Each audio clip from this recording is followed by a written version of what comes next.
Okay, now we're going to talk about the round cuts.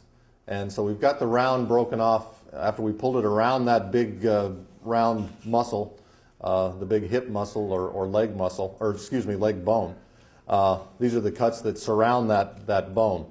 The biggest and top part of that, which would be the top part of the hip of the animal, is what's called the top round, or inside round as it's often called. Most of the time if you see cooked roast beef in the deli, they've basically taken one of these whole things and cooked it, and then they put it on the slicer and slice it thin. That's typically what you're going to find this.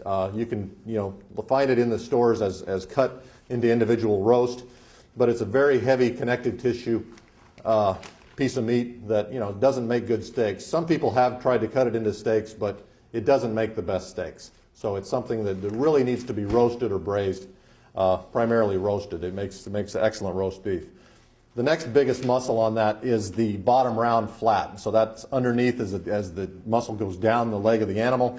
The bottom round flat, again, is something that's primarily going to be used for roasting because it's a big heavy piece. You can take part of the soft side of it off. This particular muscle right here actually is fairly tender. Can make some steaks out of it, but for the most part, it's another thing that you want to make pot roast. Pot roast is a nice thing to cook on a cold winter night. The other two items are the eye around, and the eye around is a nice roast just because of the shape of it. It's very easy to carve. You can see this. You can roast this off and then carve it into individual portions. So you see a lot of this a lot of times for hotels, banquets, and so forth. So it's a nice cut. But again, it looks like it would make some very pretty steaks, and it would make some very pretty steaks. It would just make some very tough steaks if you try to cut this into steaks and put it on the grill. So again, a roasting item. And the last item is the knuckle or face, sirloin tip it's sometimes called. A lot of times this is ground into ground sirloin.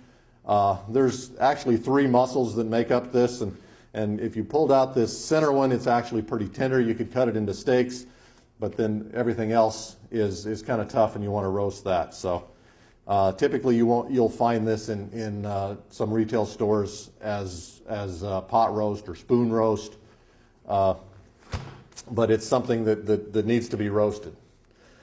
The last thing that we get as we go down the leg are what I talked about, the shank cuts. And the shank meat, you can see there's a lot of connective tissue in this shank meat, and so it is very tough if you wanted to just grill it.